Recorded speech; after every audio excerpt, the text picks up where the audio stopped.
मैं नेमीचंद कुमाऊत, शोधार्थी राजकीय कला महाविद्यालय कोटा। आज हम डॉक्टर विवेक शंकर सहाचार्य राजकीय कला महाविद्यालय कोटा के समक्ष उपस्थित हैं, जिनसे आज हम विभिन्न प्रतियोगी परीक्षाओं के दौर में छात्र मस्तिष्क में उत्पन्न अनेक प्रश्नों के विषय में चर्चा करेंगे। तो सबसे पहले आज हम मिलते हैं डॉक्टर विवेक शंकर सर। नमस्कार सर। नमस्कार। तो सर, हम ये जानना चाहेंगे कि विभिन्न प्रतियोगी परीक्षाओं के दौर में विद्यार्थियों के मन में अनेक प्रकार के सवाल उपस्थित रहते हैं, जिनको लेकर आपकी क्या राय है। तो सबसे पहले हम जानना चाहेंगे कि आपकी दृष्टि में एक छात्र को प्रतियोगी परीक्षाओं की तैयारी में किन किन बातों का ध्यान रखना चाहिए। नेमीचंद जी और प्रिय छात्रों, नमस्कार। मेरी दृष्टि में परीक्षा की तैयारी के लिए एक अच्छे मानदंड अपनाने चाहिए, और इस दृष्टि से मैं यह कहना चाहूँगा कि सबसे पहली बात कि सिलेबस की अच्छी जानकारी होनी चाहिए। आप शुरू से अंत तक देखें सिलेबस कि आपके पाठ्यक्रम में क्या है, नेट में क्या लगा हुआ है, स्लेट में क्या लगा हुआ है, या आरपीएससी में क्या लगा हुआ है। यानी पाठ्यक्रम आपके मस्तिष्क में बिल्कुल इस तरह से व्याप्त हो जाए कि आपको दोबारे पाठ्यक्रम को देखने की जरूरत ना हो। दूसरी सबसे महत्वपूर्ण बात मैं ये मानता हूँ कि आप पिछले साल के प्रश्न पत्र को देखें, और प्रश्न पत्र को देखने के लिए आपको समय जाया करने की जरूरत नहीं है। आप रात में सोते समय 5 मिनट 7 मिनट प्रश्नों को देखें। मेरा यह मानना है कि जिसकी प्रश्नों पर पकड़ हो गई वह कभी परीक्षा में असफल नहीं हो सकता। मैं एक उदाहरण देना चाहूँगा कि जब मैं आपके समान विद्यार्थी था तो एनसीईआरटी की किताब या कोई और किताब पढ़ता था, तो जब जैसे ही मैं किताब के किसी लाइन से गुजरता था तो मुझे विगत साल आए हुए प्रश्न जो है मेरे मानस में घूम जाते थे, और मुझे लग जाता था कि ये चीज़ बहुत महत्वपूर्ण है, और मैं उसको तुरंत चिन्हित कर लेता था। तो एक तो सबसे पहले पाठ्यक्रम की जानकारी होनी चाहिए। दूसरी महत्वपूर्ण बात, क्वेश्चन पर आप गौर फरमाएं। क्वेश्चन आप इस ढंग से देखें कि आपके मनोमस्तिष्क में वो क्वेश्चन का पैटर्न जो है बैठ जाए। अगर इन दो चीज़ें पर आपने ध्यान केंद्रित कर लिया तो आपकी सफलता में कोई असंदिग्धता वाली बात नहीं होगी। और तीसरी बात मैं कहना चाहूँगा कि किताब, हिंदी साहित्य में किताबों की भरमार है, और किताब की दृष्टि से मैं देखता हूँ कि बहुत सारे लोग ऐसे हैं जो उनके यहाँ रैक पे विभिन्न लेखकों की किताबें सजी रहती हैं। परीक्षा की दृष्टि से किताबों के प्रति सिलेक्टेड होना अनिवार्य है। जब तक आप सही किताबों का चयन नहीं करेंगे तब तक आपकी असफलता ही आपको मिलेगी। जैसे आपको यहाँ से कोटा से स्टेशन जाना है, तो आप यहाँ से अगर नयापुरा से एक ऑटो पकड़ते हैं, सीधे आपको मंजिल ले जाती है स्टेशन की ओर, लेकिन आप घूम के इधर उधर जाएंगे तो आप फिर भटक के रह जाएंगे और सही समय पर आप नहीं पहुँच पाएंगे। तो एक तो किताबों का चयन जो है सबसे महत्वपूर्ण है, और इन 3 बातों पर ध्यान केंद्रित करने की जरूरत है। ज़्यादा पुस्तकें पढ़ने की जरूरत नहीं है। आप पहले सेलेक्टेड होइए, जो किताबें अच्छी हैं उसको आप अवश्य पढ़िए, फिर उसके बाद दूसरी किताबें पढ़िए। तो जैसा कि सर ने बताया कि किसी भी प्रतियोगिता परीक्षा की तैयारी से पूर्व हमें उनके पूर्व ज्ञान के रूप में उनका पाठ्यक्रम और पुस्तकों का अच्छी तरह जान पहचान कर लेनी चाहिए। तो सर, इस विषय में जैसा कि आपने बताया कि बाजार में अनेक पुस्तकें विद्यार्थियों को भ्रमित करने का कार्य कर रही हैं, तो आपकी दृष्टि में हाल ही में जारी आरपीएससी द्वारा व्याख्याता की परीक्षा में हिंदी के लिए कौन सी पुस्तकें उचित रहेंगी? देखिए, मैं इस संदर्भ में नेमीचंद जी और छात्रों ये कहना चाहूँगा कि आपने ये बहुत सारे वीडियो देखे होंगे जिसमें हिंदी साहित्य के इतिहास के एक लंबी फेहरिस्त, कम से कम 12-14 किताबों के नाम लोग गिना देते हैं कि इसको पढ़िए, इसको पढ़िए, या इसी तरह काव्य शास्त्र में 5-7 किताबों के नाम गिना देंगे कि इनको पढ़िए, इनको पढ़िए, या और भी हिंदी साहित्य की अनेक अन्य किताबों के विषय में, संदर्भ ग्रंथ के विषय में बता देंगे कि इनको आप जरूर पढ़ें। मेरा यह मानना है कि किताब के चयन में बिल्कुल सावधानी बरतनी चाहिए। किताबें कम से कम पढ़नी चाहिए। ज़्यादा किताबें पढ़ेंगे तो भटक के रह जाएंगे। कहा भी गया है, मोर स्टडीज मोर कंफ्यूजन, और नो स्टडीज नो कंफ्यूजन। तो ये मेरा ये मानना है कि किताबें कम पढ़ें और अच्छी किताबें पढ़ें, और उस पर एक ही किताब को आप बार बार पढ़िए। और आपको किताब ऐसी होनी चाहिए जिसको आपको पहला पृष्ठ पढ़ते ही या 2-4-10 पृष्ठ पलटते ही आपको लग जाए कि ये किताब मुझे सफलता दिला के रहेगी। और जो किताबें भ्रमित करने वाली हैं या जिसमें उलझाव है, स्पष्ट नहीं है भाषा, उनको नहीं पढ़ना चाहिए। सर इसी कर्म में मैं आपसे एक प्रश्न और करना चाहूंगा कि विद्यार्थी अनेक पुस्तकों का संग्रह तो कर लेते हैं और उनमें काफी अध्ययन करने के पश्चात भी कई विद्यार्थी 1-2 अंकों से रह जाते हैं। तो ऐसी स्थिति में आपकी दृष्टि में उनको किन किन बातों का ध्यान रखना चाहिए? देखिए, बड़ा उस समय जब परीक्षा फल आता है और 1-2 अंकों से लोग रह जाते हैं तो बहुत दुख होता है। साल भर की मेहनत पर पानी फिर जाता है। तो इसलिए तैयारी ऐसी करनी चाहिए कि हम 1-2 अंकों से नहीं रहें बल्कि 10-12 अंकों से हम बढ़ के रहें। समझिए, ये प्रतियोगिता का दौर बड़ा कठिन दौर होता है। इसमें एक एक प्रश्न पर सफलता और असफलता निहित होती है।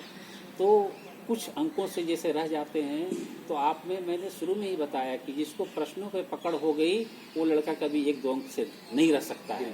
क्योंकि और उसी दृष्टि से मैं ये कहना चाहूँगा छात्रों कि आप डायरी लें। आपके पास विगत वर्षों के प्रश्न पत्रों के भंडार होंगे, बहुत सारी गाइडें आती हैं जिसमें विगत सालों के प्रश्न पत्र रहते हैं।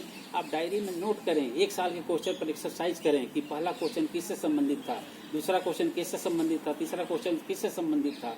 तो आप इस तरह 1 से लेकर 50 तक या 75 तक जो नेट में क्वेश्चन आते हैं या किसी लोक सेवा आयोग में 100 तक क्वेश्चन आते हैं, आप अगर अपनी डायरी में नोट कर लेंगे और 5-7 साल का आप इसी तरह डायरी में नोट कर लेंगे, जिसे आप देख लेंगे 1 साल में आया कि मिलान वाला क्वेश्चन, लेखकों की जन्म मृत्यु का क्वेश्चन या रचनाओं का क्रम। तो ऐसे आप देखिए 8-10 साल के क्वेश्चन नहीं तो 5 ही साल का आप कर लेंगे तो आप इस निष्कर्ष पर पहुंचेंगे कि नहीं, मिलान वाला क्वेश्चन खूब आता है। लेखकों की जन्म मृत्यु, रचनाकारों के रचनाओं की जन्म मृत्यु के, रचनाओं के रचनाकाल के संबंध में।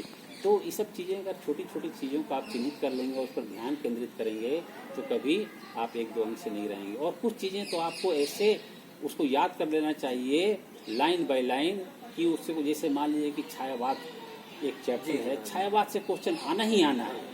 तो आप उसी प्रकार मैं दूसरी बात कहूँगा, प्रगतिवादी आलोचना जो है जिसको मार्क्सवादी आलोचना भी कहते हैं, उससे आप देखिए तो हर एक साल उससे क्वेश्चन आया हुआ है।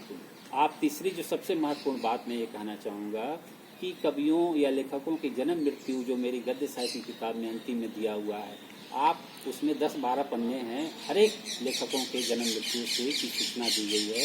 आप उसको जेरोक्स करा के, उसको याद करने की जरूरत नहीं है, जेरोक्स करा के आप जहाँ पढ़ते हैं वहाँ आप उसको लगा दीजिए। या बहुत सारी ऐसी लड़कियां हैं जो घर का काम भी करती हैं, किचन में रोटी बना रही हैं, तो उसको भी जेरोक्स करा के वहाँ सामने लगा दीजिए।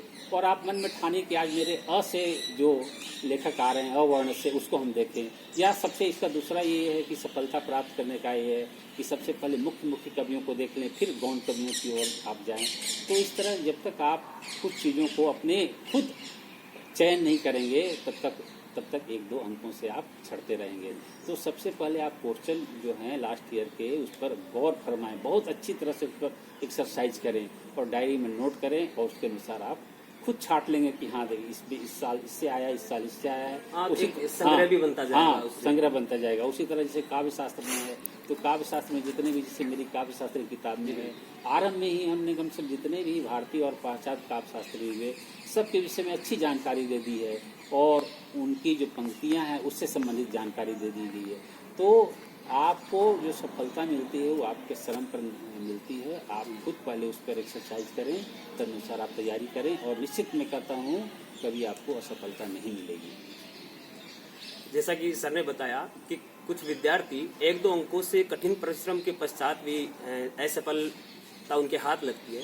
तो ऐसी स्थिति में सर के अनुसार विगत परीक्षाओं में पूछे गए प्रश्नों का संग्रह करना चाहिए ताकि आए हुए प्रश्नों का एक संग्रह रूप में हमारे सामने एक समस्या की जो उत्पन्न हो रही है। संग्रह है, मैं जानता हूँ सभी लड़के के पास 10 में से 8-9 लड़कों के पास क्वेश्चन बैंक होता है, प्रतियोगिता साहित्य है, उपकार गाइड है, अमर उजाला है और भी बहुत प्रकाशकों की किताबें निकली हुई है, उनके पास संग्रह होता है। बस उसमें एक्सरसाइज करने की जरूरत है।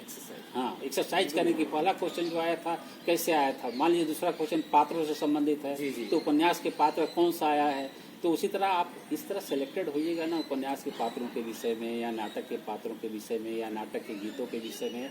तो ये है। जी, बहुत बढ़िया जानकारी बताई सर आपने। सर इसी क्रम में सभी प्रतियोगी परीक्षाओं विद्यार्थियों की तरफ से एक प्रश्न आपसे जानना चाहूँगा कि विभिन्न विद्यार्थी नेट, आरपीएससी, लोक सेवा आयोग आदि की परीक्षाओं में उलझे हुए रहते हैं। तो सर इन परीक्षाओं में आपकी दृष्टि में क्या अंतर है? मेरी दृष्टि में अंतर यह है कि नेट करना आसान है और किसी लोक सेवा आयोग की परीक्षा में सफलता प्राप्त करना उससे करोड़ गुना कठिन है। क्यों? इसके पीछे कारण यह है कि नेट की परीक्षा जब होती है तो हिंदी का रिजल्ट या किसी भी सब्जेक्ट का रिजल्ट आता है तो उसमें 2 से 2,500 तक 3,000 तक लड़के जो सफल होते हैं। लेकिन लोक सेवा आयोग जब वैकेंसी निकालती है तो उसमें किसी भी विषय के पोस्ट जो हैं महज गिने चुने होते हैं। जैसे हिंदी में 40 पोस्ट हैं और आप जैसे अभी आरपीएससी की जो वैकेंसी आई है उसमें टोटल 21,000 अभ्यर्थी शामिल हो रहे हैं। जी बिल्कुल। अब सोचिए 21,000 में 50 या 40 पोस्ट जो भी है, 37 पोस्ट है, उसका 3 गुना क्वालिफाई करेंगे, समझ गए? तो मात्र 120, 115 से 120 तक के आंकड़े पहुंचते हैं, मैंने सफल प्रथम राउंड में, और उसके बाद 24 नंबर का इंटरव्यू होना है। तो सोचिए कि इतने 21,000 में महज 120 लड़के क्वालिफाई करेंगे तो ये परीक्षा कितनी अपने आप में कठिन हो जाती है। ये सिर्फ न सिर्फ राजस्थान लोक सेवा आयोग की बात है, ये हर एक लोक सेवा आयोग की बात है। यहाँ एक एक प्रश्न पर जो है संघर्ष रहता है, एक एक प्रश्न पर न जाने कितने लड़के लड़कियां होती हैं। इसलिए हर एक प्रश्न पर अच्छी पकड़ होनी चाहिए और ऐसी पकड़ होनी चाहिए कि आपकी सफलता निश्चित हो और आपको निराशा नहीं देखना पड़े।